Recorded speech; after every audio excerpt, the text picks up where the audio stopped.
A gente queria... Só um minutinho aqui para poder liberar. Bom, queria agradecer o convite para poder, assim como demais outros professores já fizeram, para falar um pouquinho aqui com vocês durante esse momento, né, que a gente está vivendo.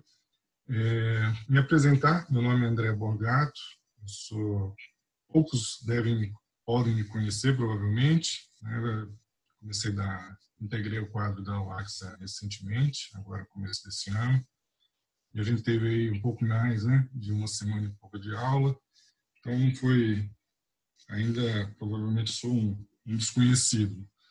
Mas estou aqui, busquei um tema para poder falar um pouquinho com vocês hoje, para fugir um pouquinho do padrão acadêmico. Eu quis buscar um tema um pouco mais ligado à experiência, e eu comecei, né, coloquei a palavra, né, gestor de obras, né, e comecei com uma pequena frase acima, que é uma carreira em transformação, né. A primeira coisa que eu queria destacar é a questão da carreira, né. A gente vê muito pouco isso nos cursos de formação.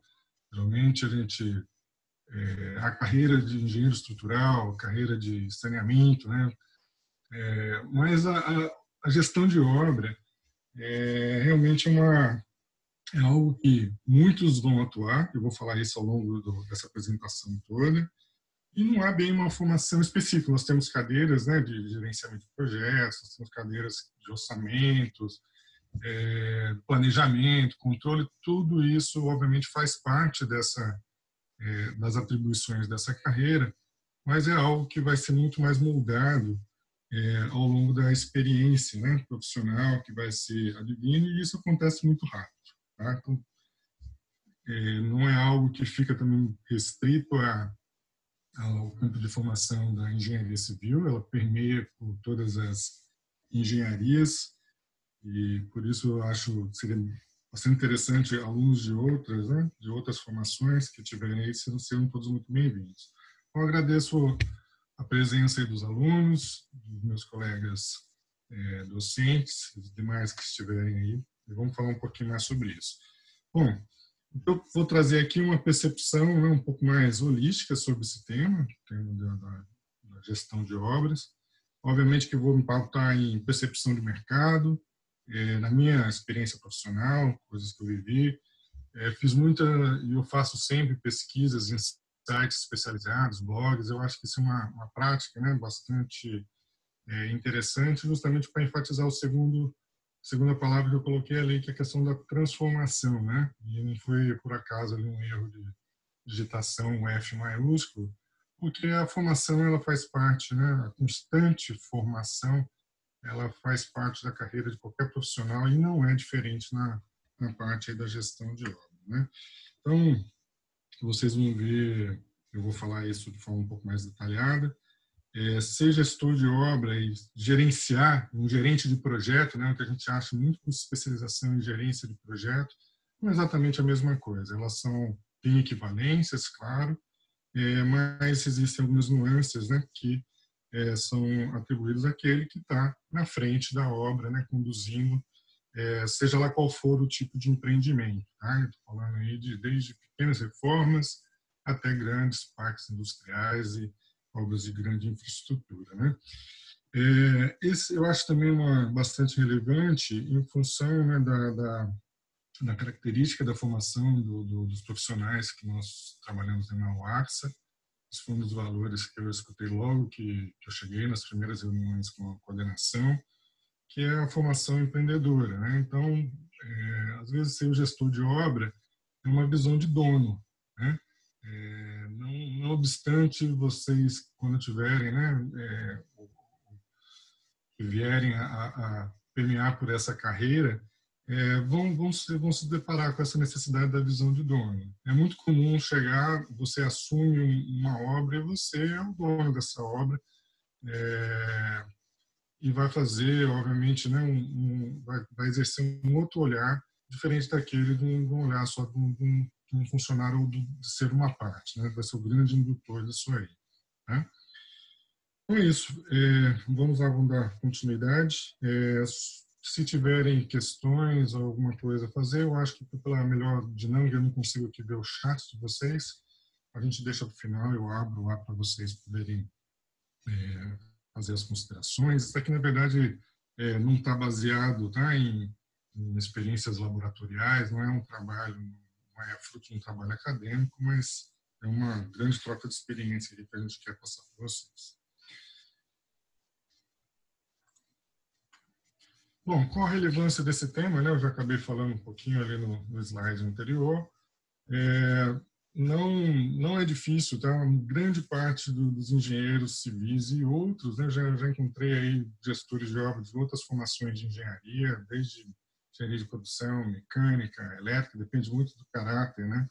Característica da obra, mas é uma grande maioria expressiva dos engenheiros, em algum momento, vai atuar nessa carreira, está dentro do ambiente de obra, seja como gestor principal, seja como um participante de uma equipe, e isso é uma constante, né? Então, a gente é muito surpreendido quando chega, né, sai da universidade, ou mesmo já com alguns anos de experiência, como é essa vivência, né?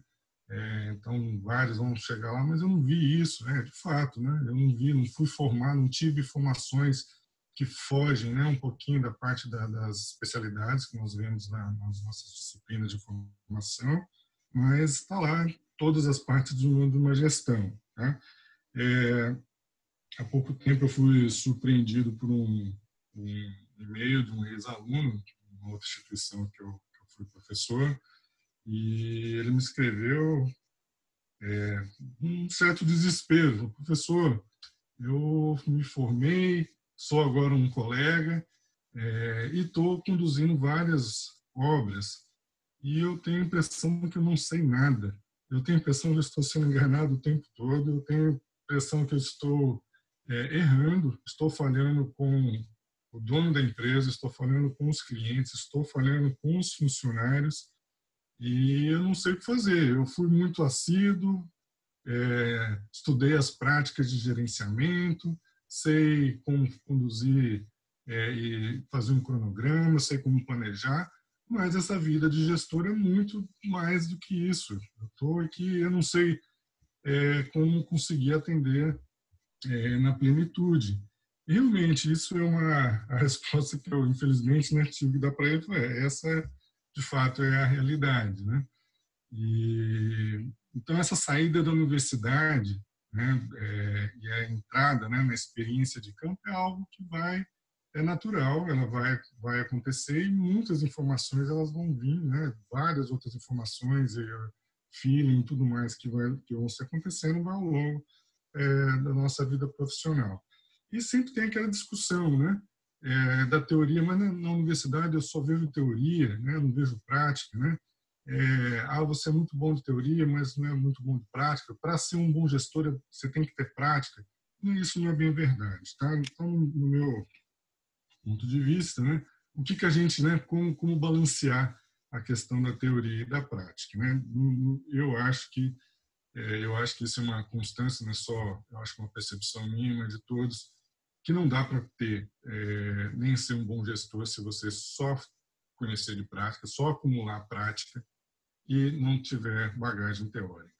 Elas são extremamente complementares. A teoria, né, de toda a formação que nós passamos ao longo de toda, né, a carreira de formação do engenheiro, em algum momento ela vai ser importante. Ela dá um lastro, ela é uma caixa de ferramentas para os desafios da prática a gente utilizar. E não se espantem. Em algum momento da vida profissional, você fala, realmente eu já vi isso agora faz toda a diferença, né? Então, esse ex-aluno ele falava, eu não sei, professor, eu coloquei lá, o dono da empresa disse que fez um orçamento e entregou para o cliente, e o cliente está achando que eu não estou entregando aquilo que foi contratado, eu cobro produtividade dos funcionários, eles dizem que as condições são diferentes e não conseguem, eu tenho uma quantidade de material a ser alocada e esse material se mostra insuficiente, eu não consigo atender às expectativas de padrão de qualidade, porque elas também não estão muito claras, e isso realmente é o que acontece, né? É a dificuldade, de fato, de quem está, obviamente, nesse campo, tá? E aí a gente vai falar ao longo dessa apresentação, eu vou focar em alguns dos pontos, né, principalmente, por exemplo, escopo. Né? Escopo é algo que a gente vai falar um pouquinho mais à frente, e alguns outros jargões que vêm e definições que vêm, obviamente, da formação de gerenciamento do projeto, que a gente, obviamente, se adapta, né, e coloca aqui a nossa para atender, obviamente, as necessidades dessa carreira. E, por último ponto, né, dentro da relevância, é o caráter multidisciplinar. Tá? É um grande quebra-cabeça ser montado, você conduzir uma obra. E a gente agora, né, aí lança um desafio aqui que a gente vai falar um pouquinho mais no final, é essa mudança do analógico para o digital. Né? Isso é uma coisa que está acontecendo há muitos anos, não começou agora esse processo. E cada vez mais isso é uma realidade, mais do que uma realidade, uma necessidade, e a gente, obviamente, tem que adaptar essa carreira dentro nesses novos paradigmas, novas demandas e opções que aparecem hoje para a gente. Então, vamos lá em frente. Temos aí um mapinha aí de diversas palavras que, obviamente, é proposital para que a gente já comece a chamar atenção. Tem lá o gestor, né, no centro de tudo, e um monte de informações, um monte de demandas que são atribuídas. Eu falo aqui de demandas que vão aparecer aos montes, tá certo? Responsabilidades. Então, a gente vai estar lidando aqui com atender satisfação do cliente, atender satisfação do dono, ou, obviamente, se você for o dono da empresa, né, atender, obviamente, os objetivos da sua empresa, lucro, prosperar, crescer, cronograma, gestão de mudança, tem viabilidade, não tem viabilidade, nós vamos falar de pessoas, de comunicação, planejamento, como pensar em custo, como gerir pessoas, como gerir insumos, e tudo isso, né, dentro do canteiro de obra, com normas, com leis aplicáveis, com características, né, que podem aparecer que a gente não espera, como, por exemplo, o momento que a gente está vivendo agora de pandemia, né, e a gente vê agora essa discussão, coisa que há alguns anos jamais, né, isso passava pela cabeça de alguém, né. Pensava-se até em possibilidade de guerra, que era o que se, né, podia ter alguma coisa dessa natureza, apesar de acho que muito distante, mas isso leva para condições e a gente tem que pensar e refletir dentro de tudo isso que está aí. Bom, então gerenciar, né, aí eu vou me pautar um pouquinho lá nos conceitos de gerenciamento de projeto e eu vou sempre estar caminhando para mostrar um pouquinho a diferença de um gerente, né, de projeto e, de fato, um gestor de obras, tá? Nós vamos falar aí de 3 grandes temas, que é o primeiro deles é o projeto. Nós vamos trabalhar o que é esse conceito de projeto. Na verdade, né, é o nosso mote, é o único que a gente vai estar envolvido. Quando eu falo projeto, não confundam, tá, com o projeto desenho, né? O projeto é o conceito, né, de um pacote de serviços dentro de várias especificações.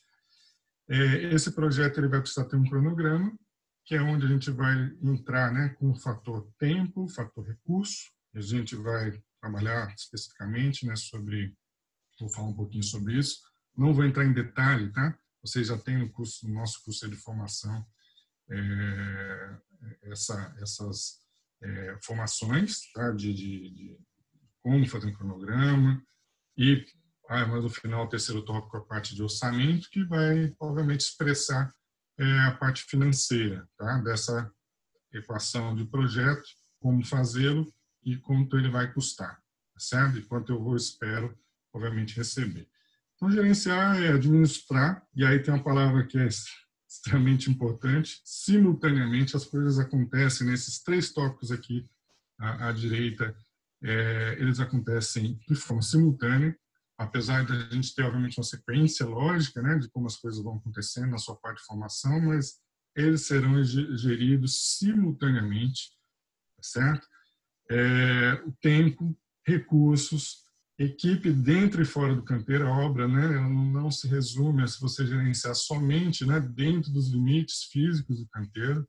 Então, às vezes, você tem que lidar com o escritório central, com parte de distribuição, tudo que está ao redor. Hoje é uma demanda enorme da sociedade, diferente do que há anos atrás, de impactos que aquele determinado empreendimento e obra, né, podem, obviamente, estar causando. Então, não fique só dentro do limite do canteiro. A gente tem, obviamente, essa responsabilidade um pouco maior sobre isso, tá? E isso tudo tem o quê? Uma finalidade de cumprir um cronograma, ou seja, tempo, né? Tempo é uma coisa primordial, tá certo? Por quê? Porque ela afeta satisfação, ela afeta custos, né? E, obviamente, ela é a grande chave, juntamente com o que vem depois, que é a previsão financeira, né? Então, você tem lá um que foi estimado a ser gasto, e a gente, obviamente, tem que conseguir materializar isso dentro daquela projeção inicial. Não vou, novamente, não é o meu objetivo aqui, falar sobre técnicas de orçamentação, técnicas de cronograma. Volto a dizer, né, vocês serão aí satisfatoriamente capacitados dentro dessa atividade, mas, obviamente, que entender, né, o gerenciar, entender, obviamente, esses 3 pilares aí postos. A gente tem a finalidade de evitar erros, né, e erro é uma coisa muito interessante, que nós vamos sempre, né, nos deparar nessa tarefa com o erro, né? E o erro, obviamente, não é algo, né? A gente deve tentar evitar, mas não é algo que a gente consiga, obviamente, eliminar. A gente deve, obviamente, trabalhar com metas bem arrojadas, né, a fim de não tê-los, mas mais importante do que isso, talvez seja o tempo de identificar esse erro. Quanto mais cedo ele é identificado, mais fácil e menor, obviamente, são os impactos que ele irá causar. Analisar e ver a hora e como agir. Essa é uma tarefa muito difícil e que, se houver alguma negligência, obviamente, no valor que se tem, né, de trabalhar nessa vertente, a gente pode, obviamente, ter caminhos bastante difíceis. Por isso que ele é algo, obviamente, que a gente deve prestar muita atenção. Então, tem a finalidade de evitar erros nas etapas de construção, prever imprevistos, né, dentro, né, que a gente hoje fala muito de técnicas de gerenciamento de risco, e aí a gente vai tentar ao máximo, né, prever quais são os possíveis imprevistos que podem acontecer, porque eles geram perdas, eles geram atrasos, geram prejuízo. E a gente tem, obviamente, um foco hoje muito, né, a gestão é muito direcionada à satisfação do cliente, entenda o cliente aquele ente na qual vai receber. Isso não é exatamente, né, uma relação simples, mas ele é atender a satisfação daquele que está contratando aquele projeto, aquele que tem a expectativa de receber aquele projeto. Isso não pode comprometer qualidade, que é uma vertente muito trabalhada, já é muito difundida hoje na engenharia, já está extremamente consolidada, tá? Bom, é isso aí, tá? Que possa comprometer a qualidade e o tempo do nosso projeto. Eu vou detalhar um pouquinho mais cada um desses tópicos, estão nos slides a seguir, e depois a gente vai falar um pouquinho mais. Então, eu botei aqui quais são os estágios, eu vou num slide mais à frente, depois detalhar um pouquinho melhor essa trajetória, né, de um projeto. Eu botei aqui um estágio de obra, tá? Então, entenda o seguinte, há um problema, um indutor, entenda o problema como um indutor, preciso construir uma fábrica, preciso fazer uma ampliação residencial, preciso fazer uma reforma, um retrofit de uma empresa, de um projeto de industrial comercial. Eu preciso fazer uma implantação de infraestrutura pesada, tá? Ele é o grande indutor. A partir dessa necessidade, né, desse problema, que é o fator gerador que vai criar o nosso projeto, é que a gente passa para a etapa seguinte, que é a etapa da concepção, tá? Chamada aí de projeto, que é a estrutura, né, máxima, né, do que a gente vai levar a seguir, que vai, obviamente, ter a sua fase de obra.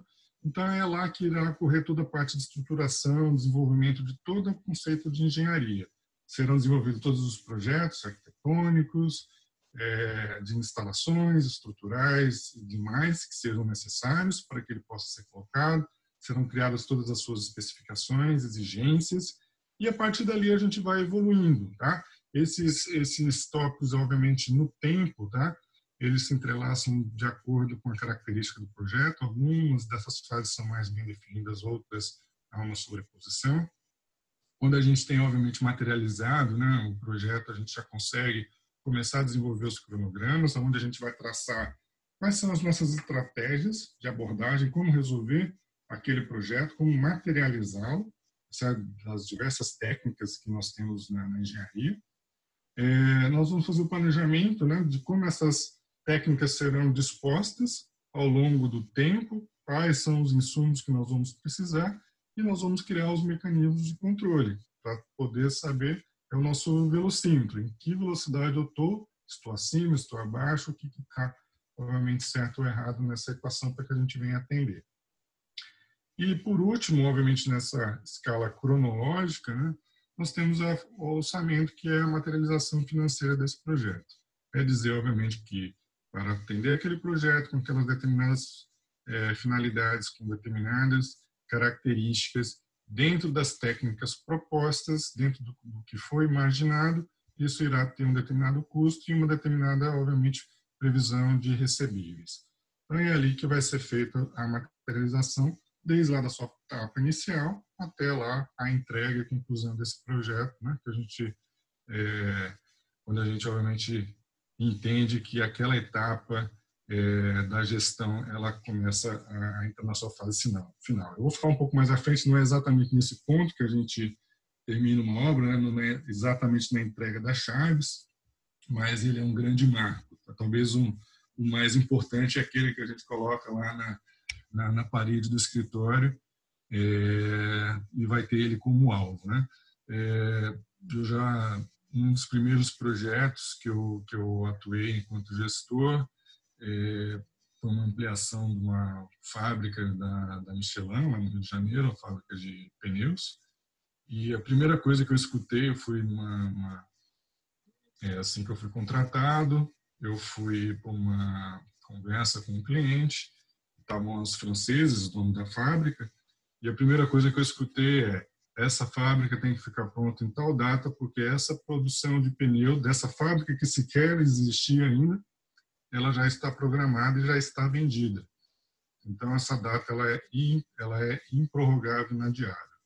E aí começa, obviamente, né, a gente materializa e realmente esse é o objetivo que vai pautar toda a nossa etapa de gestão. Bom, vamos à frente, eu vou falar um pouquinho mais desses 3 pontos. Projeto, né, a gente vai lá naquela máxima da gestão do projeto, que é o 5W2H, o 5W28, que é o Why, Where, What, When e Who. Tá? Isso aí, obviamente, eu deixei em inglês porque é da onde vem a sigla, né? essa palavra. O Why exatamente é o para quê. Qual é o objetivo desse projeto? Né? É fazer uma fábrica, ela tem uma ampliação, ela tem um propósito da sua existência. Tá? O Where é exatamente aonde, né? Aonde ela vai estar localizada, dentro de que área, quais características e tudo mais. O What é o que ela vai fazer, o que esse projeto pretende, seja um projeto Minha Casa Minha Vida, seja ele qual for, um projeto residencial, comercial, um shopping center. When, que a gente está falando sobre o tempo, tá certo? Em que tempo ele tem que acontecer, quando é que ele vai, né? É previsto ele começar, quando ele é previsto terminar. E, por último, o Who, né? Quem é quem? Quem é o cliente? Quem são os executores? Quem eu vou ter de interface nesse projeto? Eu vou ter? Quais são, né? O jargão de projeto fala dos stakeholders, né? Quem são as pessoas envolvidas nesse projeto? Eu tenho que atender sociedade, eu tenho que atender um grupo de investimento, eu tenho que atender um determinado cliente, o dono de um apartamento ou de uma casa que ele contratou para poder fazer uma reforma e por aí vai. Então, são as vertentes que serão respondidas, tá, na elaboração desse conceito de projeto. primeiro grande pilar que sustenta o projeto é o escopo. O escopo ele merece uma atenção muito grande, porque ele é, obviamente, o que vai definir o que você vai entregar nesse projeto. Então, hoje, se a gente for pegar aí algumas especializações na parte de gerência de projeto, tem gerente específico de gerente de escopo, porque é aquela pessoa que vai ficar responsável para entender o que foi, qual é o objeto daquele projeto. Essa resposta ela parece muito simples, mas ela é um dos grandes itens que pode causar insucesso na execução. Tá? Posso dar um exemplo aqui extremamente simples, fazer uma reforma, você é contratado para fazer uma pintura de um quarto, e chega lá, você sabe que você vai pintar tantos metros quadrados de parede, tantos metros quadrados de teto, e numa determinada cor, e quando você chega lá, você vai se deparar com outro escopo. Na hora que você for tirar a tinta para aplicar, se tinha uma infiltração, e aí você não foi contratado por aquilo, o escopo ele não abrangia aquilo, e aí começa, dentro de exemplos meramente simples, começa obviamente a ver os impactos.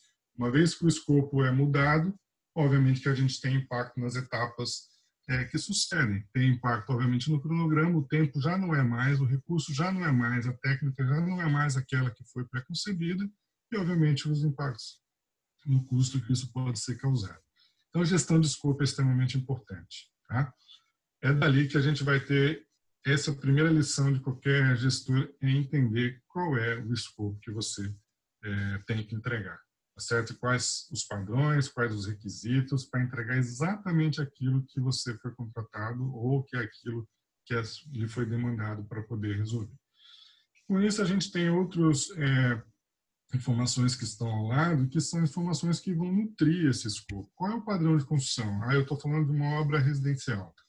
A obra residencial tem um determinado padrão de acabamento, que pode ser desde lá do luxuoso até o Minha Casa Minha Vida. Eu posso estar falando de obras comerciais que têm horários específicos para poder serem trabalhados. Eu posso estar falando de obras industriais, como o exemplo que eu dei, que você já começa com algo que ele é improrrogável de qualquer forma, e tem outras demandas, outras normativas, outros requisitos, e obviamente que ele vai nutrir e deve estar bem claramente descrito no escopo ou no caderno do nosso projeto. E, por último, mas não desabonando os demais, a parte das especificações técnicas. Aí é onde entra, de fato, a engenharia. A engenharia mais, vamos dizer, literal. Tá? Nós vamos fazer todo o detalhamento lá, deve estar descrito tudo. Como que deve ser feito, o que precisa ser feito, com quais características, atendendo a quais normativas, atendendo a quais requisitos de qualidade, exatamente dar aquele arcabouço técnico onde nós, engenheiros, temos, obviamente, a capacidade de fazer a sua transcrição dessa leitura técnica e obviamente, materializá-la na sua real execução. Certo? Então, isso compõe aí essa primeira grande fase, que é a fase da elaboração do projeto que vai nortear a nossa obra. Na sequência, nós temos, lembre que eu falei um pouquinho a questão deles poderem ser superpostos em algum momento, nós temos a execução do cronograma. É uma tarefa que exige muito conhecimento sobre o projeto. É impossível você fazer um cronograma se você não conhecer o seu projeto, não conhecer as características do local.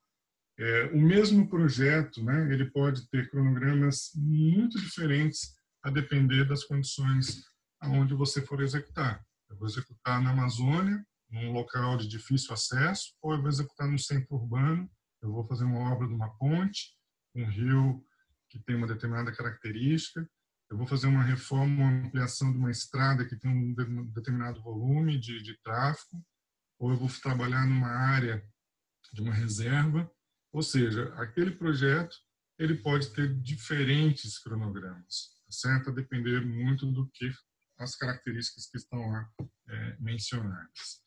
E aqui a gente vai atuar para responder o primeiro H, né, do how, como, né, como que a gente vai materializar aquele projeto. Então, aqui nós vamos estar lá trabalhando como entender todas as técnicas, todos os serviços que precisarão estar presentes para poder fazer aquele projeto, numa sequência lógica, cronológica, tá certo? Né, não dá para a gente começar a construir, né, pelo teto e depois fazer a estrutura, né, não dá para a gente fazer primeiro a alvenaria e depois a parte estrutural, a parte de fundações. Então, obviamente que tem que ter uma racionalidade. O elaborador do cronograma, né, ele não pode ser uma pessoa distinta de como as coisas serão executadas. É normal ter equipes especializadas em fazer planejamento, né, e controle de obra, que não necessariamente serão gestor de obra, farão parte da equipe, mas é importante uma sintonia para que aquilo seja de fato possível de ser executado. Então, lá serão descritos todos os serviços de engenharia e todos os serviços de apoio. Às vezes, alguns fogem da engenharia, tá? Mas são serviços de apoio. Tem que estar descritos no tempo. Esse tem que, em seguida, entender quanto tempo leva cada execução. E aí entra um fator aqui que é falar sobre produtividade, que varia. É algo que ninguém consegue exatamente ser perfeccionista e falar a minha produtividade é tanto. E isso é um campo de trabalho e discussão enorme, que tá, obviamente, que passa, né, pelo gestor de obra. Ele vai ser o responsável, né, para poder, obviamente, tentar materializar aquilo que foi pensado. E ali a gente vai dispor todos os recursos necessários, tá certo? Para que a gente possa atender aquele serviço dentro daquele tempo e quais serão os recursos de mão de obra e, obviamente, de materiais e equipamentos. E aí entra uma outra vertente que a gente vai falar um pouquinho mais à frente, que é a logística disso. Esse é outro ponto muito sensível, que é a logística, principalmente de mão de obra, como conseguir colocar aquela mão de obra de forma produtiva, no local certo, na forma mais otimizada possível, como conseguir que os insumos estejam a tempo e no seu tempo para execução. Não adianta, né, eu fazer lá, tem uma obra que vai ter lá uma demanda aí de, sei lá, 10 mil metros cúbicos de concreto. Eu posso fazer uma compra grande, né, mas eu não posso estocar 10 mil metros cúbicos de concreto dentro da obra. Então, eu tenho que, obviamente, ter uma logística própria para que, quando aquilo vai chegar, nos momentos que, obviamente, que eu vou conseguir atender. Bom, passando à frente, nós vamos para a parte de orçamento. Novamente, tá? Ela tem uma certa sobreposição com as etapas de planejamento. E até na parte de projeto, porque é muito comum já se fazer algumas consultas ao longo do projeto, materiais, a utilização de um material A ou material B, qual é mais viável, se há disponibilidade, se isso tem grande impacto ao orçamento. Então, é uma etapa que ela pode permear desde lá da fase de projeto. Mas o orçamento é o nosso mote, é o nosso controle financeiro. Tá? Respondendo o último H, né, é o quanto isso vai custar, qual é o custo para a gente executar, qual a minha expectativa, né, de venda desse meu trabalho, obviamente atrelada a toda a satisfação, seja você desculpa, como empreendedor, dono, né, que tem uma expectativa sobre aquele determinado projeto, seja respondendo a um grupo de investidores ou um patrão, um dono de uma empresa com a qual você foi contratado, um sócio. E está sempre entrando, obviamente, aí na fase do controle, que aquilo é uma das técnicas que, quando a gente aprende planejamento, aprende também como fazer o controle. Será que eu estou gastando o que eu previ? Será que eu estou gastando menos, estou gastando mais? Eu consigo gastar menos do que eu previ? Eu consigo alguma oportunidade? E aí vão entrar outras necessidades, tá, de conhecer matemática financeira, ter muito contorcionismo. Tá? É importante o jogo de cintura, a barganha de negociação. O gestor tem que ser um grande negociador. E alguns empreendimentos, a depender, obviamente, da sua característica e magnitude, eles podem até ser como fonte de investimento. Tá? Eu já vi obras na qual o dono da obra, ele tinha um contrato muito grande, onde ele empregava vários subcontratados e ele servia como banco para esses subcontratados. Ele emprestava dinheiro para aquele contratado executar a obra e, obviamente, que ele tinha um retorno financeiro daquilo, além, obviamente, do que ele tinha do serviço que ele contratou. Então, essa visão ela está ali, dentro do orçamento, né? Conhecer bem. Por isso que a produtividade é tão importante, conhecer todos os materiais que você vai empregar é muito importante. E aqui entra, inclusive, a questão de entender lógica de mercado. Tá? Tem, por exemplo, vou dar o exemplo do momento que a gente está vivendo, né, da pandemia. Se estivesse no meio desse, a oferta de alguns materiais ela pode ser muito maior, pode ter uma queda no preço, mas ela pode também ter uma demanda muito grande e você ter escassez disso no mercado. Tá? Então, estar atento à característica, né, do mercado é importante dentro dessa fase de controlar o seu orçamento. Com isso, a gente fecha, né, esses 3 pontos. Eu vou, obviamente, chegar aqui onde nós temos a figura do engenheiro, no centro de tudo, não tem como ser diferente, né, o gestor de obra, e ele é importante, ele é quem vai colocar, obviamente, né, fazer a integração de todas essas engrenagens. Tá? É a visão, é o planejamento, são as habilidades todas, como estratégia, quanto de custo, de que forma, qual a satisfação.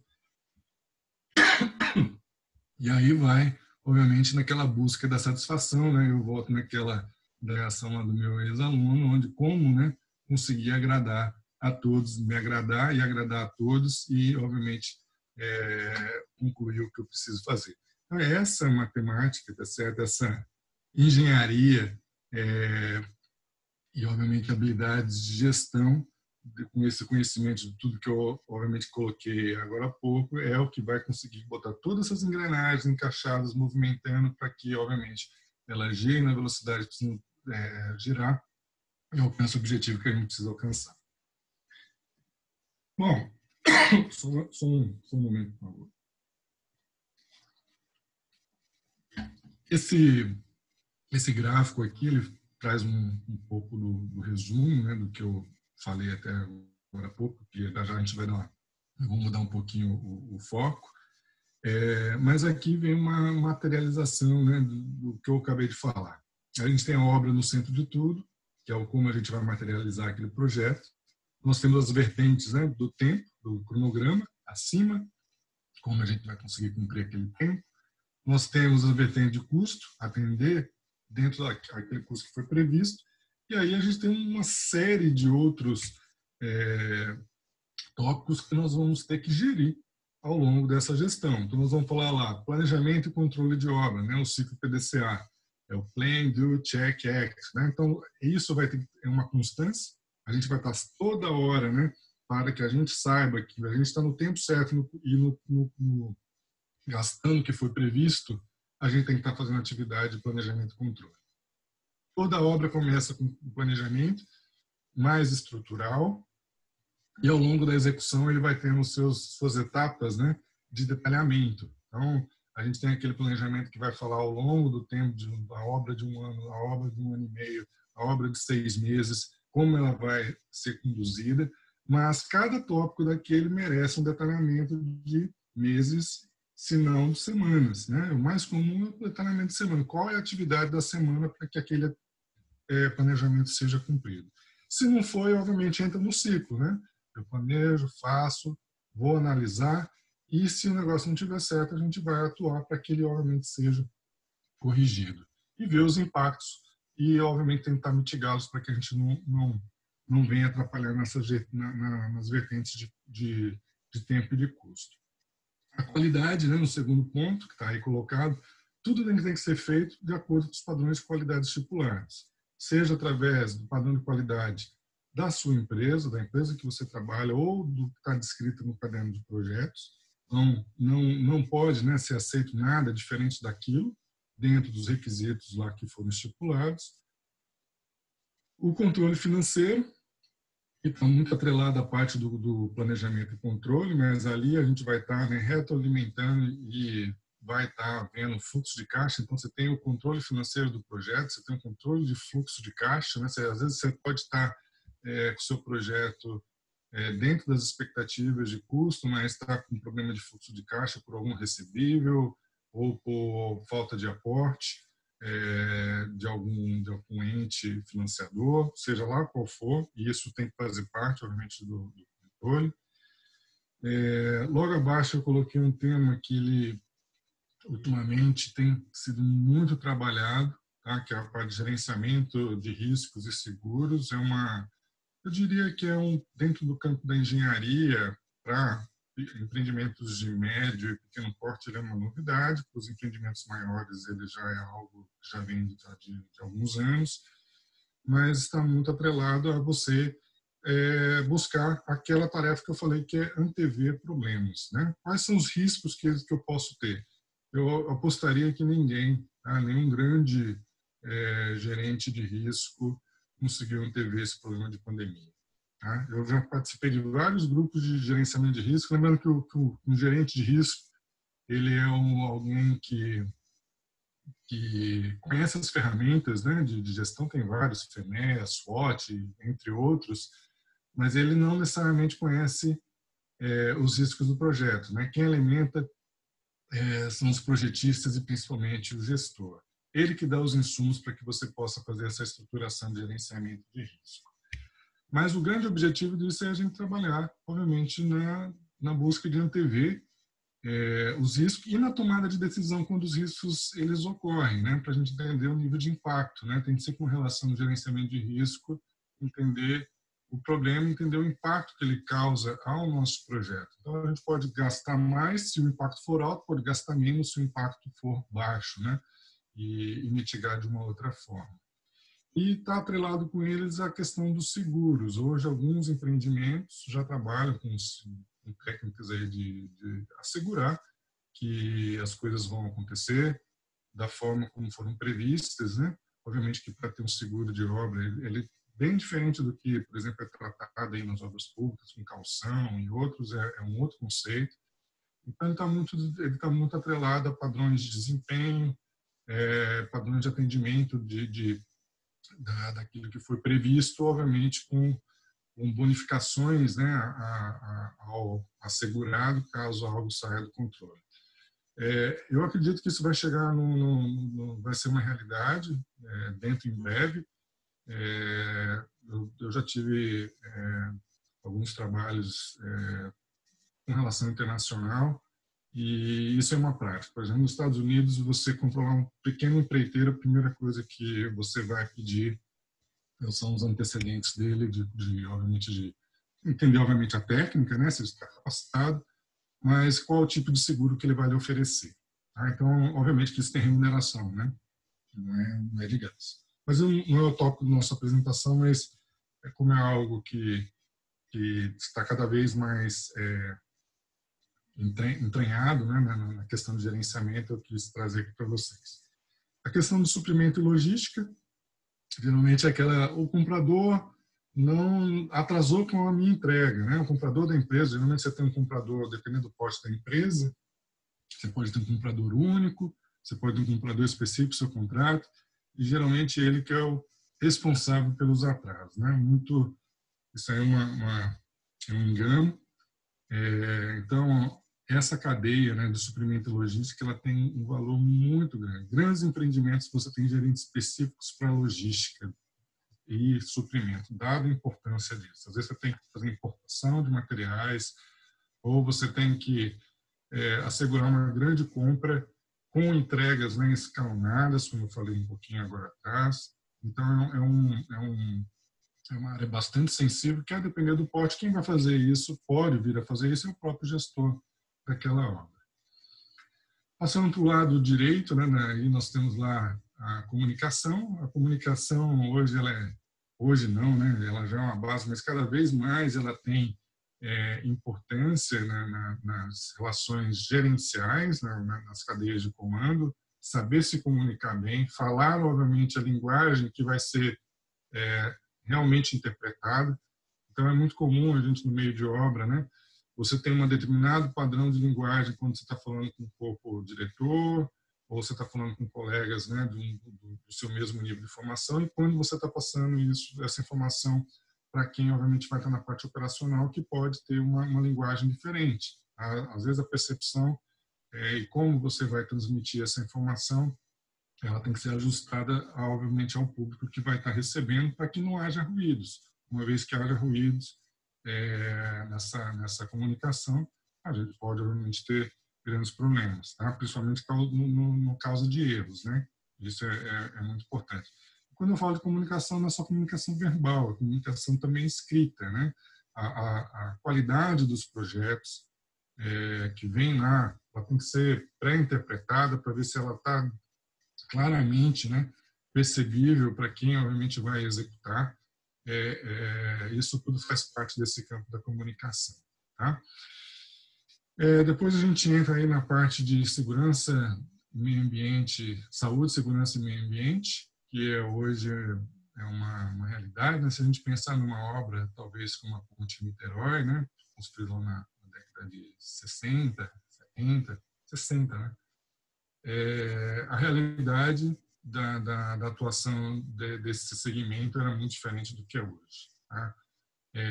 E veio para melhor, e para muito melhor. Tá? Um ambiente de obra não tem que ser um ambiente hostil, não tem que ser um ambiente ruim e que vai causar problemas a quem estiver lá trabalhando. Tá? Ele tem que ser, obviamente, um ambiente seguro, que esse não é o objetivo da obra, é um dos objetivos da obra ou de qualquer projeto, é que você não tenha nenhuma fatalidade, certo? Isso é premissa básica para todos os projetos. Tá? Hoje isso é algo que ele não é negociável. Tá? Obviamente que tem projetos e projetos, tem projetos que vão, obviamente, requerer mais cuidados pelas suas características, e tem outros que vão seguir, obviamente, o que está nas normativas, né? Então, tem destaque hoje aí NR10, para quem trabalhar na parte de elétrica, NR18, né, que é essas estruturas de canteiro de obra. Então, muito importante as formações de CIPA, dependendo do tamanho de obra. Então, é um tópico que também vai permear. O gestor, ele tem que ser o grande indutor disso. Tá? Ele tem que ser a cara, né, obviamente, desse segmento e dos valores que ele traz.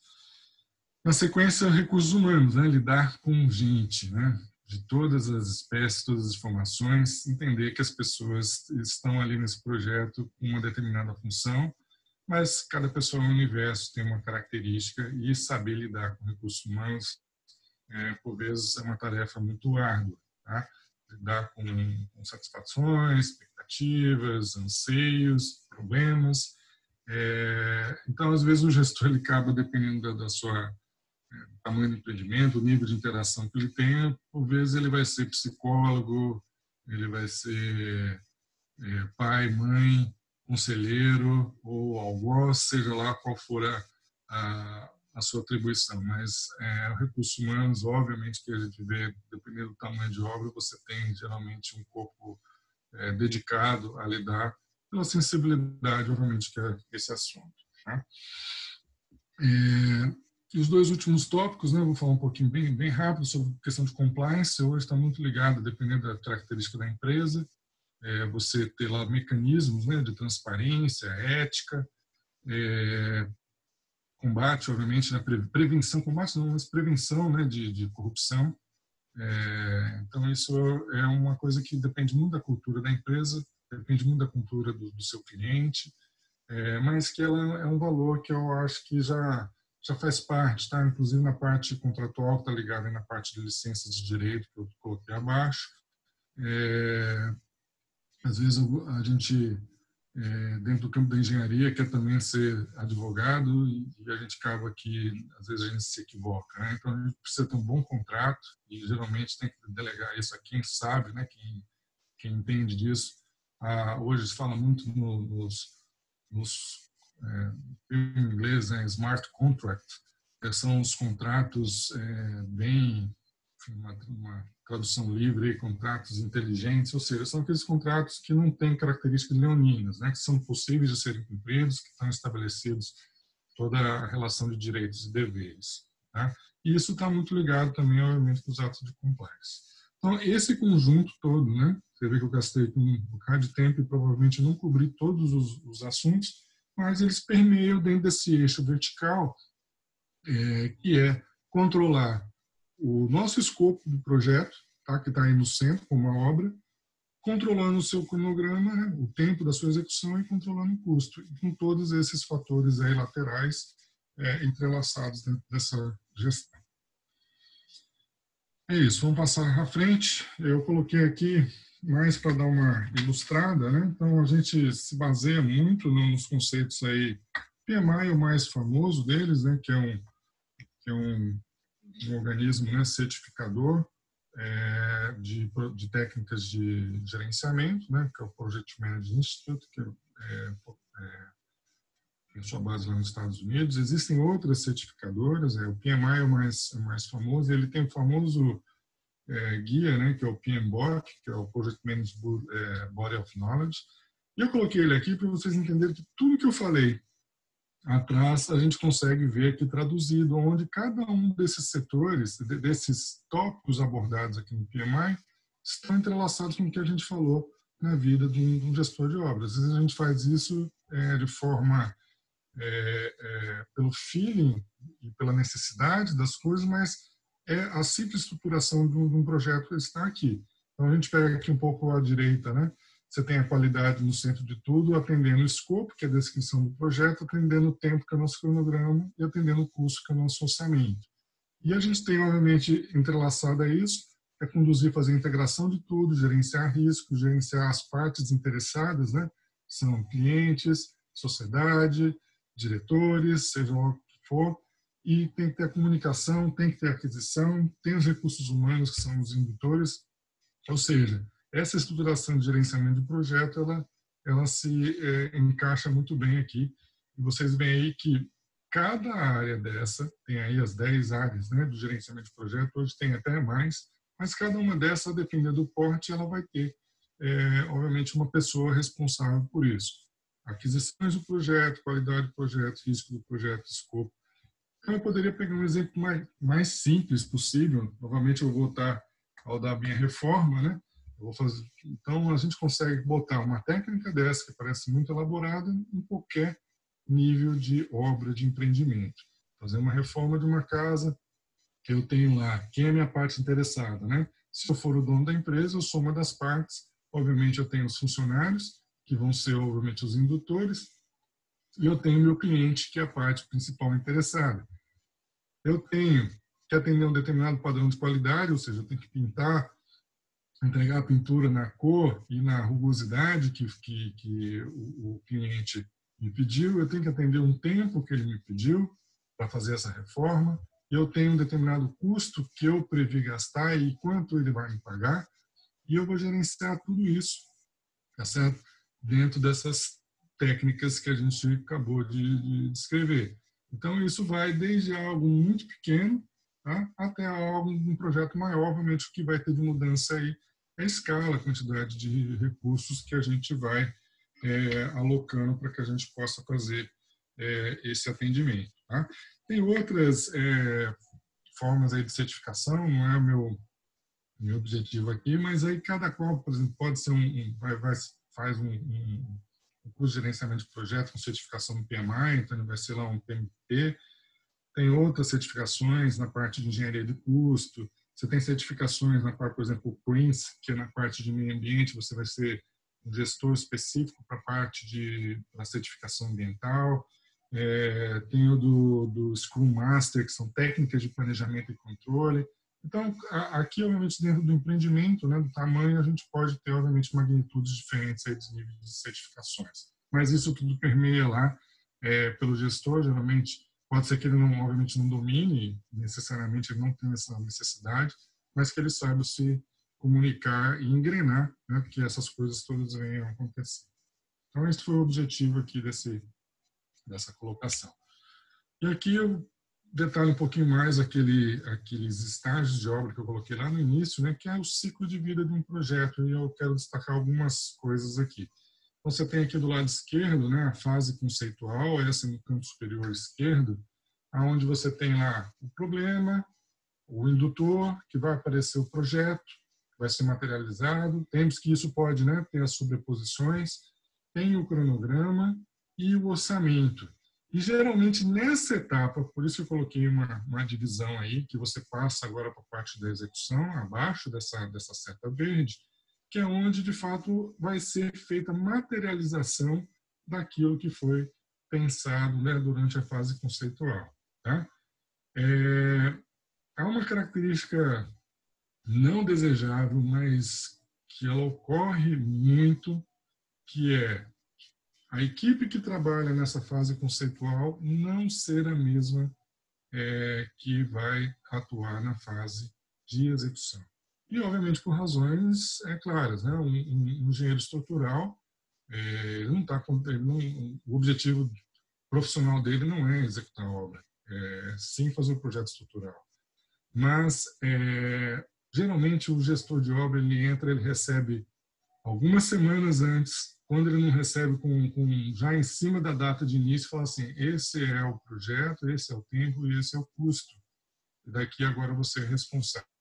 Então, isso é uma prática muito ruim, mas muita ocorrência, muito recorrente, e isso traz um problema muito grande para projetos. Projetos maiores, mais bem desenvolvidos, eu já vi, participei de alguns, na qual o gerente de obra ele já começa a atuar lá na fase do projeto. Tá? Então, tem um termo em inglês muito utilizado, que é a análise no português não existe bem, eu vou novamente permito aqui fazer uma tradução livre, analisar bem a construtabilidade daquele projeto. Aquele projeto que foi pensado, ele é possível de ser executado naquela região, naquelas características. Então, ele é um grande indutor, apesar de ele não estar fazendo a gestão já da obra, mas ele é como se fosse um pré-fiscal dessa fase conceitual. Então, ele pode ter interferências, né, positivas, claro, né, no sentido de críticas positivas de melhoria, na fase já do projeto. Deve participar, no meu conceito, ele deve participar da execução do cronograma, porque ele vai ser responsável para operacionalizar e cumprir aquele cronograma, e, sobretudo, na parte do orçamento. Ele deve conhecer aquilo como uma cartilha, tá? Porque, obviamente, ele vai ser cobrado por isso e aquilo vai ser o seu grande mote. Então, começa a fase aí de baixo, né, que é a fase de execução. O ideal é que houvesse essa parte do planejamento, né, dessa execução, quanto antes ela iniciar, logo após o projeto, é desejável. Nós temos o marco inicial, que é a mobilização, todo o período de execução da obra.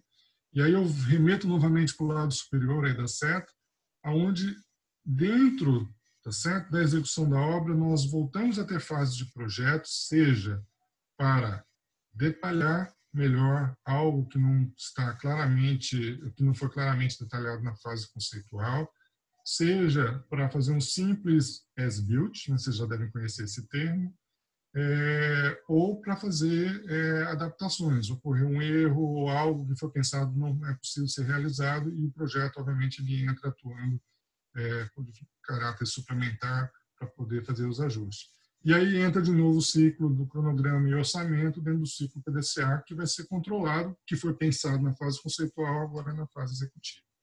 Uma vez temos lá embaixo agora o encerramento, e aí entra outra fase, né, que o gestor de obra ele não abandona, né, a obra, como a gente já escuta, não terminou a obra, não, né, eu abandonei no final. Não é verdade, né? A gente vê aí, dependendo muito, né? Hoje tem aí os padrões de desempenho, né? Os normas de padrão de desempenho e, obviamente, toda a parte de cumprimento de garantias contratuais. Por vezes, aquele projeto já terminado vai acompanhar aí a vida do engenheiro, do gestor, por um longo tempo, né? Vai depender muito de como foi a condução ao longo da execução. Tá? Isso aqui é mais para vocês entenderem um pouco a cronologia das etapas. Bom, E aqui a gente entra na parte final da apresentação, eu já falei bastante, né? Então, eu queria destacar aqui, botei no centro aí de forma proposital, é o famoso, né, aquele jargão de obra que é o amassar barro, pisar na lama, né? Depende aí. Ele é muito similar com a gente vê aí na área de, de pilotos, né? A quantidade de horas de voo, né? É muito similar. Tá? Então, obviamente, quanto mais tempo, né, em obra, obviamente, né, os engenheiros mais sêniores aí são aqueles que, obviamente, já adquiriram bastante experiência e vivência, né, e já conseguem, obviamente, ter essa experiência no seu arsenal de ferramentas, junto, obviamente, com a parte teórica, para poder ter mais percepção. E, geralmente, são as pessoas que vão induzindo os novos, né, os novos engenheiros que vão entrando para poder, obviamente, tutoriá-los ao longo de toda a carreira. E é isso. E aí a gente passa, obviamente, por todas as etapas aí, conforme a gente já veio falando aí ao longo da apresentação.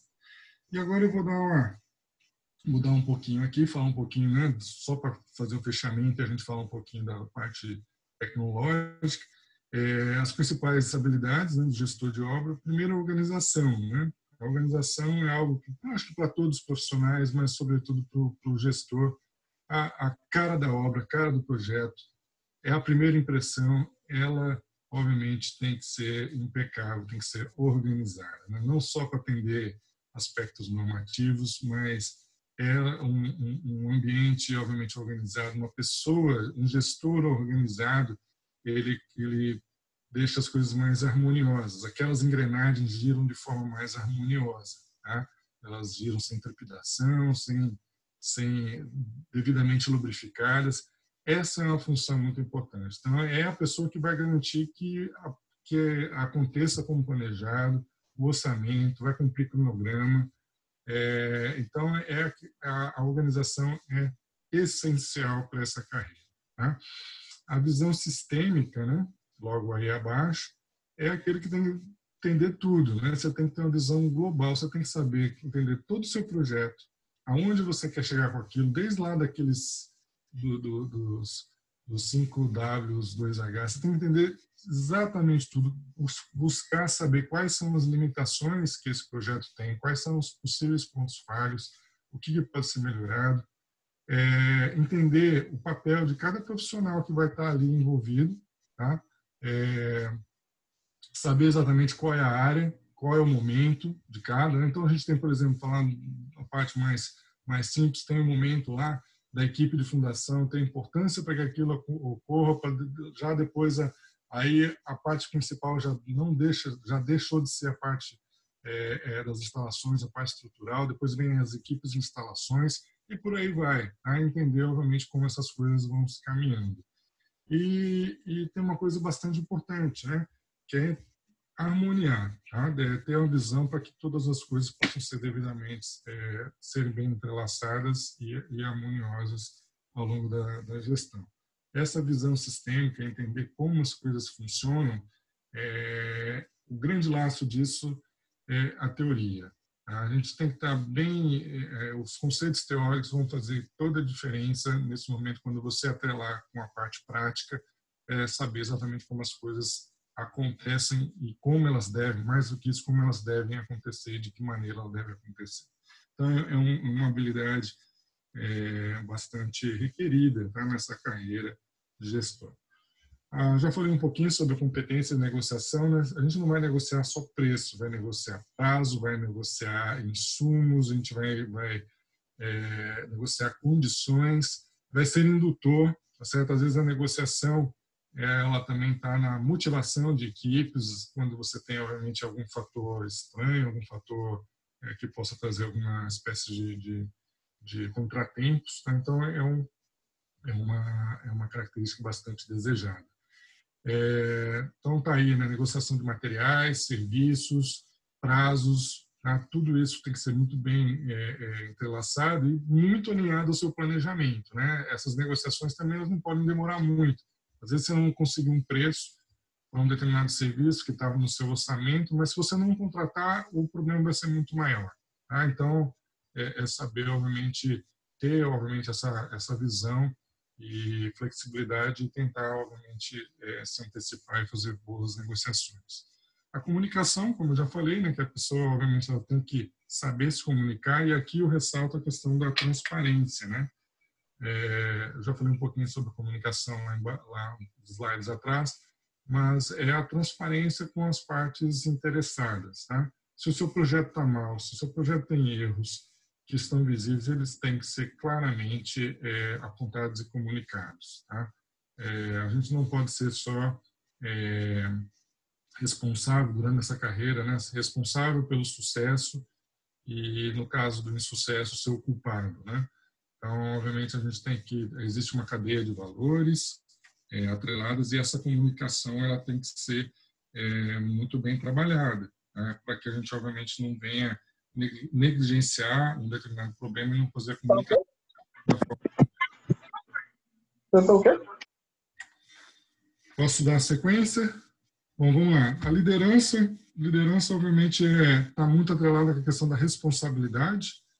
Ser líder, mais do que líder ou conduzir, né, uma organização, um sistema, tudo mais, é ser responsável por ela, né?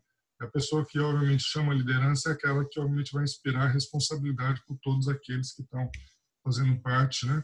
E vai ali conseguir liderar para que atinja esse cronograma, atenda os padrões que foram planejados e controlados, e entregar o que foi, obviamente, contratado, tá? E, por último, e aí que a gente vai fazer o gancho para a parte tecnológica, é a análise e interpretação de dados, tá? A gente recebe muitos dados. Na nossa vida, hoje, a gente é bombardeado por dados, informações, e a gente saber entender quais os dados têm relevância, em que momento esses dados têm relevância, e conseguir, obviamente, colocá-los, né, de uma forma importante, merece uma visão muito analítica, certo? Das etapas e todos os processos, e saber, obviamente, como utilizar. E aqui vem, né, trazer um pouco da bagagem, né, no seu lastro de informações que você já teve, de lições aprendidas, né, de outros cenários, traçar cenários, ver o que foi feito em outros projetos e não deu certo, e que podem ser melhorados. Então, é ter, obviamente, capacidade, né, de entender, visualizar erros e ver como tratá-los, ou perceber tendências. Então, é muito importante essa habilidade. Isso nos leva ao que eu coloquei como tema lá, a questão da transformação, e é o que eu vou falar um pouquinho agora nessa reta final dessa apresentação, que é a questão da nunca parar de aprender. A gente tem que entender que sair da universidade, a gente está começando uma outra etapa, né? Eu costumo dizer que a gente vem subindo alguns degraus, e aí a gente chega na universidade. E aí a universidade eu vejo como um patamar. A gente dá uma parada, toma fôlego, se nutre de informações, passa lá. Ali a gente está preparado para seguir para o segundo lance de escadas, né? Subindo degrau a degrau. E lembrando que o aprendizado ele é constante. Ele não para, não deve parar, obviamente, com a nossa formação básica dentro da universidade. Algumas ressalvas, né? A gente, como hoje tem muita informação, é muito importante, né, ter foco, né? Entender, obviamente, o que é importante, buscar informação, buscar formação, e aquilo que é menos relevante, que pode ser, em algum momento, delegado, né? Não necessariamente você precisa ter entendimento completo, né, para aquilo. É o estímulo, né, de você buscar ser curioso, entender, né, obviamente, quais são as coisas que podem ser mais importantes de serem acrescentadas ou não. Eu posso dar alguns exemplos aqui, né? Por exemplo, utilização de pré-moldados, né? A gente vai falar um pouquinho mais à frente. É importante eu saber, né? Eu buscar e colocar, entender, absorver essa tecnologia para minha obra, né? Então, assim, muitos gestores ainda, né, possuem aquela mentalidade inflexível, que acredita que o que aprenderam no passado é regra e deve ser seguido. Isso é importante, tá? É muito importante os valores e as histórias que você colecionou, a experiência, ela tem que ser uma base, mas ela não pode ser a verdade absoluta, porque o tempo ele muda, as coisas mudam, né? Então, o que eu acho muito importante nisso é atrelar a sua experiência, mas estar aberto para novas descobertas, né? É, e aí vem, né, essa frase final aí, que para se manter, né, relevante no mercado, os gestores devem continuar buscando conhecimento constante, atualizando sobre movimentos, tendências que impactam o setor de construção civil e da engenharia em geral, né? Posso, né, dar inúmeros exemplos aqui. Se a gente pegasse obras aí há 2 décadas, a gente só usava, né, forma de madeira. Hoje a gente já usa aí um bocado de forma metálica e outros tipos de forma com materiais plásticos, entre outros. O pré-moldado, como eu acabei de citar. Utilizavam-se planilhas, hoje já outros recursos eletrônicos. O próprio, né, telefone já é uma grande novidade.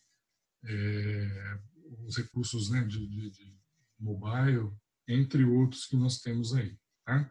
Cada obra, aquilo que eu falei, cada obra tem uma determinada história, mas o gestor ele tem que ter uma ambição. Tá?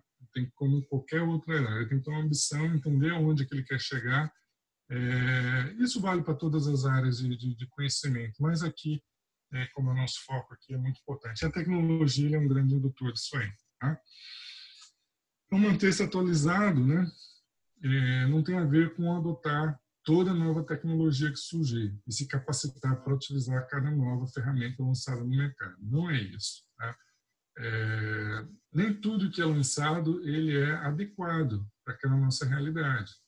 Obviamente, tem coisas aí, dá um exemplo do drone, né? A gente vai usar o drone numa determinada, fazer uma reforma de uma casa, numa área onde eu vou ter dificuldade ou onde essa tecnologia vai me atrelar muito pouco benefício, mas a gente não pode deixar de conhecer, achar que aquilo é algo extremamente futurista, né, e que não vai ter nenhum tipo de viabilidade, porque obviamente a gente pode se deparar com outras condições, com outras características, onde obviamente esse recurso, essa tecnologia, ela pode ser interessante.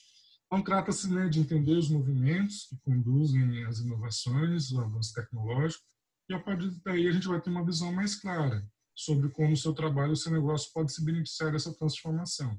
Então, estar atualizado é mandatório. Tá? Utilizar de tudo não é mandatório. Estar qualificado para tudo, né? Há pouco a gente teve uma conversa sobre BIM, que eu vou falar um pouquinho mais à frente. Não sei se necessariamente todo mundo tem que ser um grande ferramentista em BIM, mas não saber o que é o BIM, não saber como ele funciona, é um erro. Né? Então, essa diferença está muito aí no foco e está, novamente, né, ter aquela caixa de ferramenta com a maior quantidade possível para que você possa usar, obviamente, situação a situação. Vieram, né, as fases, eu coloquei aqui mais para poder dar um chamativo, né, das fases. Eu me formei aí no começo do 2000, final de 99 para 2000. Já peguei a transição da prancheta, ainda no meu curso de formação de engenharia, ainda tive algumas aulas, né, em prancheta, desenho básico, que é normal, a gente tem que aprender mesmo todas as técnicas, mas obviamente que a gente vai aí ver a evolução, né, para o AutoCAD, a parte já computacional, AutoCAD, planilhas, obviamente já virou uma realidade, e agora a gente está vivendo, né, não de agora, alguns BIM aí já tem em alguns lugares aí mais de 10 anos, mas ela está mais nos últimos 5 anos que tomou grande força, inclusive falar em BIM hoje, né, na continuidade que foi divulgada aí pela professora Juliana, vai ter a Autodesk que está promovendo alguns cursos. O BIM é algo que vai ser fatalmente mandatório dentro da nossa formação. E hoje a gente tem, entendendo esses sistemas muito mais tecnológicos, a comunicação, né, pelas vias tecnológicas está muito mais fácil, os aplicativos mobiles. Então, isso tudo faz parte da evolução. É muito importante, é normal, toda vez que a gente se depara, né, com algo novo, a primeira fase é a negação. É importante para que ela ocorra, que possa sentir as necessidades do que vem pela... Agora eu não posso ajudar, não. Fale com seu pai. Poder fazer a condução. Bom, algumas características, né, dos novos gestores, que é o gestor de obra high-tech, não entendo isso, é simplesmente porque a gente tem que estar, obviamente, ligado à tecnologia. Então, cada vez mais os gestores devem ter uma visão aberta, né, em relação à adoção de tecnologias. Do contrário, a gente vai estar ignorando a possibilidade, né, de justificar tarefas complexas, aumentar a segurança, diminuir a incerteza de projeto. Entenda isso aqui como ela não vai substituir o papel da pessoa, o papel do engenheiro, o papel do gestor. Novamente, são ferramentas. Tá?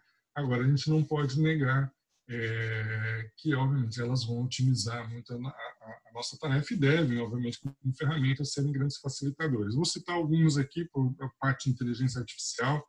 Hoje é muito bom, sei lá, você tem uma quantidade de dados, uma planilha enorme, para ficar controlando, obviamente, por planilha isso ia demorar muito. Você tem um softwarezinho, uma rotina de inteligência artificial que dentro de parâmetros pré-estabelecidos, né, vão te dar dados, é extremamente importante.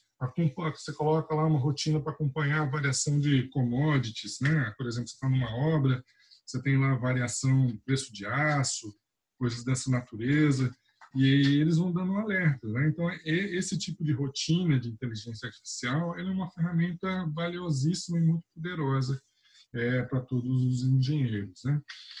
Na sequência, eu destaquei os ARPs, que são as aeronaves remotamente pilotadas, né? do inglês é RPA, que são os drones, que hoje, né, por exemplo, parte de geodésica já usa muito, parte de gestão de obra, dependendo das características da obra, levantamento, ela já é um recurso que já deixou de ser algo futurista, já é algo que faz parte da nossa realidade das obras.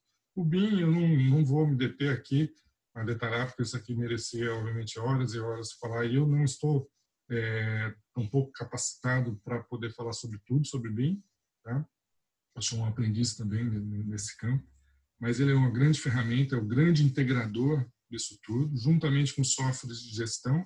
Hoje você tem diversos softwares de gestão aí no mercado. Aí eu faço um convite a vocês pesquisarem os blogs aí das Construtecs, Cienge, Obra Prima, entre outros, que têm, obviamente, softwares dedicados à gestão de ambientes de obra, muito bons. Tá? Então, são ferramentas que, atreladas ao BIM, daí dão grande funcionalidade para a nossa gestão. As tecnologias mobiles, né, tem coisas extremamente simples. No último contrato que eu trabalhei, até um aplicativo extremamente simples de comunicação desse WhatsApp foi uma das melhores ferramentas que eu já vi nos últimos tempos para poder ajudar na parte de fiscalização e controle. Então, você está andando pela obra, vê lá um problema, tira a foto, manda o projetista daqui a pouco já te responde com uma solução, já te dá ou você está vendo algo que não está dentro não foi iniciado, que deveria ser iniciado, ajuda depois a lastrear seus dados para poder fazer relatório diário de obra, entre outros. Então, são coisas assim, desde coisas simples, com aplicação não destinadas a isso, até softwares específicos, aplicativos específicos, né, para cumprir com as funções de controle de obra. E a última que eu quis ressaltar aí é a parte da realidade aumentada, né, que serve como ajudar na parte de previsão, na parte de controle. Isso também é algo extremamente utilizado. As obras industriais utilizam muito, tá, para teste de desempenho, principalmente quando você tem muitas instalações. E a obra de construção civil também é muito comum já a sua utilização. Tá? Ele traz uma visibilidade, uma condição de prever problemas, como eles chamam, né, no termo em inglês, ou análise de flashes, que são as possíveis interferências entre diversas disciplinas de projeto. Bastante uma tecnologia já muito acessível, tá? Parece coisa futurista, mas extremamente acessível. Passando para a parte do integrador, né? Aquela pessoa que vai, novamente, né, vai estimular a parte de entender a tecnologia, usar a ferramenta, né, como, por exemplo, o BIM, e vai exercer a liderança, né, de como, obviamente, essas coisas vão estar entrelaçadas. Né? Então, essa função de integrar tudo isso utilizando ferramentas, tá, seja ela o BIM ou qualquer outras que estejam dentro, obviamente, de plataformas colaborativas é muito importante nessa visão hoje de gestão. Tá? É conseguir, obviamente, atrelar a tecnologia e ela dá, obviamente, os resultados, né? Que a tecnologia por si só ela não vai te trazer todas as soluções e ela precisa lá daquela atitude de liderança, né? Obviamente, para poder permear com que as coisas sejam executadas, sejam alimentadas, né? Planilhas sejam alimentadas, softwares sejam alimentados, entre outros, para que a gente consiga as informações. A análise, né, do gestor analítico, e aí eu só destaquei aqui, né, uma coisa que já faz parte da realidade, que é a Internet das Coisas, ou Internet of Things. Hoje, principalmente, você conseguir, como a gente tem, obviamente, essa necessidade, né, de obtenção de dados, hoje é muito comum você ter em obra câmeras que vão estar em tempo online te nutrindo de informações, e elas, obviamente, estão programadas, né, para poder analisar alguns aspectos que são lá programados dentro da sua rotina, sensores diversos, e aí eu chamo a atenção principalmente para a minha área, que é a área da professora Cecília, geotécnica, e outras também, parte estrutural, parte de saneamento, o desenvolvimento, e isso aí a universidade tem uma vocação para isso, e deve, obviamente, atuar, e eu acho que a UACS, ela tem um ambiente muito favorável para isso, é o desenvolvimento de sensores. Tá? A área hoje geotécnica, as grandes construtecs que estão atuando na parte de criar sensores que vão captar informações de forma online, vão transmitir isso para uma base de dados, que é o tópico abaixo, que esses big data, nada mais são do que um grande banco, né, de informações, e a gente ter isso, né, para poder ser tratado dentro desses sistemas integrados. Lembrando, né, que esses big data, por si só, ele é um grande cérebro, tá? Mas por si só precisa de alguém, precisa de rotinas na qual a gente saiba utilizar as informações. Então, não adianta nada a gente ter um bocado de informação, mas não saber utilizar. Então, essas ferramentas são poderosas, são importantes, mas, obviamente, ela tem que ter o feeling, né, de quem, obviamente, estiver tratando delas para poder ser bastante objetivo. E, por último, aí, o seu gestor trade hunter, né, aquele caçador de tendência. Não tem jeito, é aquele olhar que eu falei da transformação constante, a gente está de olho, né, em tudo que está acontecendo nos grandes centros de pesquisa, nas grandes empresas, nas tendências de mercados. Eu destaquei 3 grandes grupos.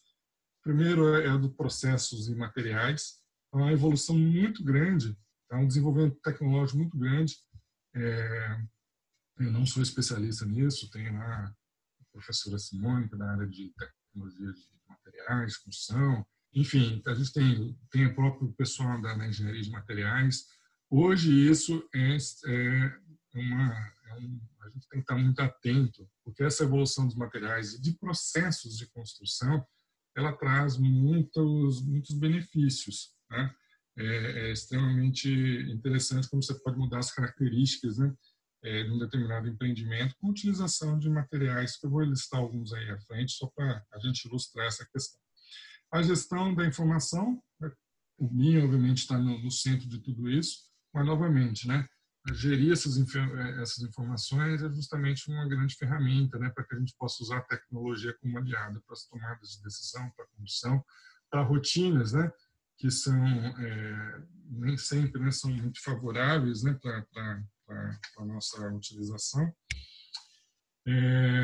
E, por último, eu coloco o estilo de vida, né? Principalmente isso aqui é uma tendência, eu li recentemente alguns blogs técnicos falando sobre estilo de vida, eu nunca tinha parado, né, para pensar sobre essa questão, mas a geração, né, a geração de vocês, alunos em geral, ela tem uma característica diferente, né? As demandas de mercado, as demandas de realidade são muito diferentes de gerações antigas, e isso está muito refletido nas tendências de construção, né? Novamente, né, voltando para vocês que estão, a gente preza para que sejam empreendedores, né, que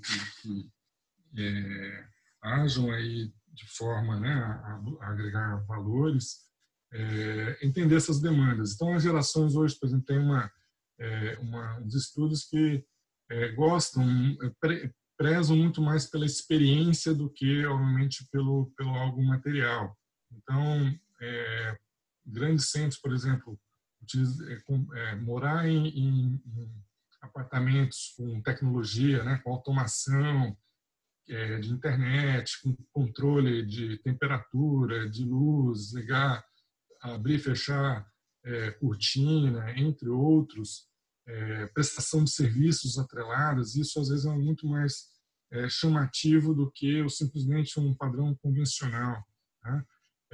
As cadeias de valores, né, de morar em algo que tem um valor, sustentabilidade atrelada ao projeto, uso de fontes energéticas, tudo isso hoje tem mudado muita tendência, principalmente no mercado de construção, moldado com essa geração que tem outras demandas do que as gerações anteriores. Então, isso tem um campo de oportunidade enorme e o gestor, obviamente, ele tem que estar de olho nisso, sob o ponto de vista, obviamente, de empreendimento. Eu listei aqui, né, a questão da construção modular. Esse é algo, né, a gente já está familiarizado com a parte de pré-moldados, somente a parte estrutural, mas as estruturações mais assim construtivas mesmo, de grandes gabinetes já prontos e sendo montados, né, com uma espécie de Lego, né, isso já é realidade em vários outros países. Tá? Eu morei alguns anos na Alemanha e eu me recordo, isso já tem aí seus 10 anos, é muito comum você ver lá pequenos construtores que são especializados em alguma etapa da execução de obra, ele chega com o seu aparato e monta tudo, faz a sua parte na obra de forma muito modular e vai embora e vem outro. Então, isso é algo que já é rotina em alguns países mais desenvolvidos. A gente ainda tem um pouco de dificuldade aqui no Brasil. Essa discussão da indústria 4.0 e a indústria da construção civil, né, nesse processo de modernização, mas vocês são grandes responsáveis, vocês vão estar no campo de atuação, devem ser os grandes indutores desse tipo de tecnologia. A utilização de impressão 3D, eu li há pouco tempo uma startup, né, eu vou falar um pouquinho das Construtex, mas uma startup de uma engenheira, 25 anos, ela tem um projeto que chama Urban 3D, depois vocês procuram, pesquisam.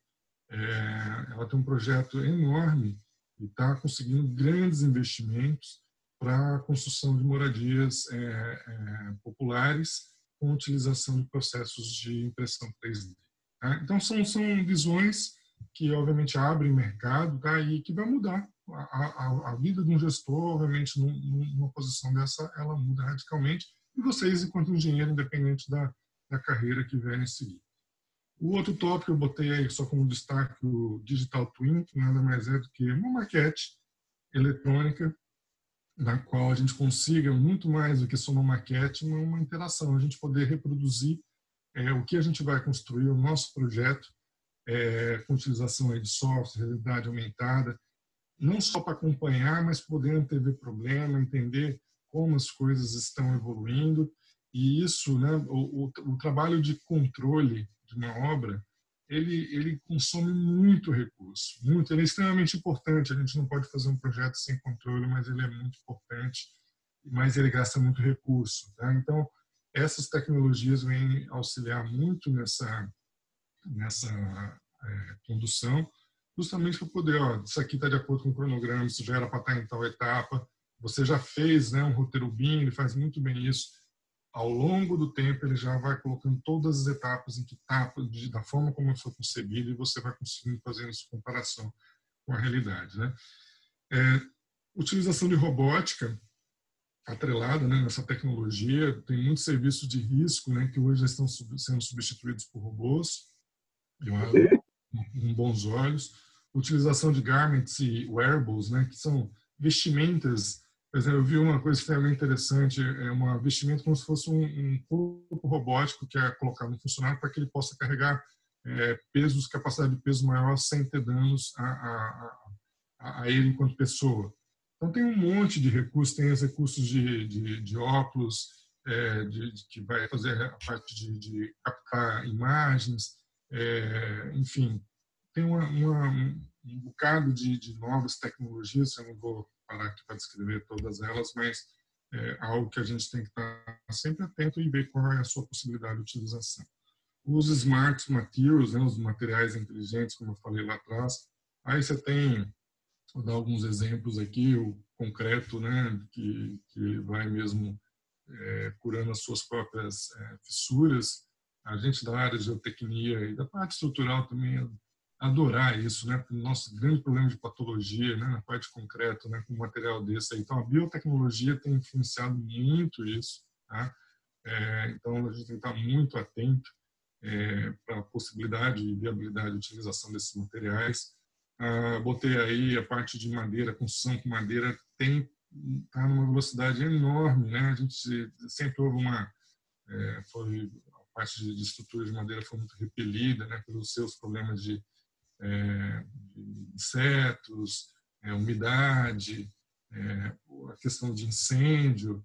E hoje isso é uma tecnologia, né, madeiras assim de reaproveitamento com tratamentos moduladas. Então é uma coisa que está tomando e está crescendo bastante aí como um material viável, tá, para poder fazer a parte de estruturação. Geração, né, de energia solar é algo, né, muito está muito na moda, muito falado, mas existem alguns entraves, principalmente na parte estética, né? E hoje aí já tem alguns aí sendo feitos visíveis, ou seja, né, podem ser colocados em fachadas, entre outros, de forma a gerar energia, né? Juntamente aí com a parte do alumínio transparente, segue a mesma característica.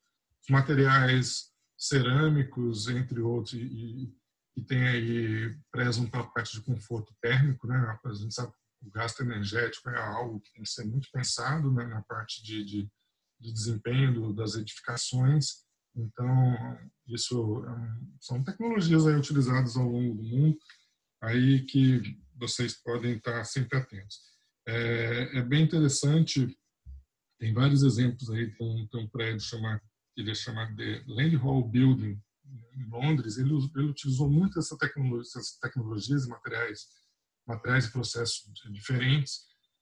Procurem na internet, tem lá um documentário bem legal que mostra passo a passo, desde a parte de projeto, a parte de construção, para o uso, né, e a incorporação dessas tecnologias. É sempre algumas referências que a gente pode ter para a nossa vida, né? E fechando aí a parte dos green buildings, a demanda, né, pelos prédios certificados com selos verdes, né? E aí a gente tem os prédios de certificação LEED, a BREEAM, o selo azul da Caixa, enfim, tem várias certificações que agregam valores, obviamente, esse prédio, não só durante a sua construção, com geração de resíduos controlado, materiais ecologicamente controlados, baixo poder de poluição, quanto também a parte de desempenho, né? A gente hoje pensa muito no desempenho das construções, durabilidade, entre outros fatores, e aí isso é um viés muito interessante, muito demandado, principalmente para essa geração nova, né, que agregou bastante valor para esse tipo de construção. E as Construtecs, né? Hoje o que são essas Construtecs, né? São pequenas empresas que focam no desenvolvimento de tecnologias, serviços de tecnologias, para poder prestar serviço na parte de construção civil. Tem feiras hoje, várias e várias, só sobre Construtecs. E é uma grande oportunidade para a gente ter na universidade poder trabalhar com isso aí, para poder ajudá-los nessa caminhada. E para fechar uma reflexão, já falei demais, é preciso entender, né, a evolução acompanhada, né, com mudança de atitude, comportamentos e a mente, né, estar preparada, aberta para poder trabalhar, mas a atitude de se autotransformar é o que realmente fará a diferença nos próximos anos. Eu acho que não só nos próximos anos, sempre, né? Eu coloquei depois a reflexão, mas autotransformar a gente tem que estar sempre, né? Esse é um processo, um ciclo, e a gente tem que saber onde a gente quer chegar e trabalhar bastante para isso. Ao fundo, vocês estão vendo aí essa foto, esse é um empreendimento na Coreia do Sul, extremamente interessante, projeto grandioso. Ele utilizou muito, ele chama Songdo. Ele foi concluído, está sendo concluído ainda nesse ano, mas ele tem um apelo todos esses itens de apoio tecnológico, certificação e tudo mais. Então, pesquisem, tá? Esses grandes, às vezes, algumas inspirações, né? A gente pode tirar daí, né? Aí tem algumas descrições desse empreendimento. Ele é certificado, ele tem, por exemplo, coleta de lixo domiciliária dentro, né? Você já coloca um sistema de sucção, claro. Não conheço viabilidade, não conheço, mas são ideias, certo? Ideias, coisas que conseguiram ser materializadas e podem dar certo na nossa. Bom, várias das fotos que eu utilizei estão aí em alguns textos que eu fui pensando. Tem alguns sites que eu listei aqui. Acho que vocês devem acompanhar. Tem vários blogs de tecnologia, de empresas de tecnologia que estão sempre alimentando. É importante. Alguns aqui eu destaquei aqui para que vocês possam acessá-los e outros também. Tem o próprio da Autodesk, né, em relação ao BIM. É isso, pessoal. Agradeço pela atenção. Coloco aqui aberto. Eu não sou, obviamente, expert em todos os tópicos, né, que eu falei, mas eu estou aqui aberto para poder tirar alguma dúvida ou para a gente poder fazer alguma interação aí que vocês queiram fazer algum comentário. Obrigado.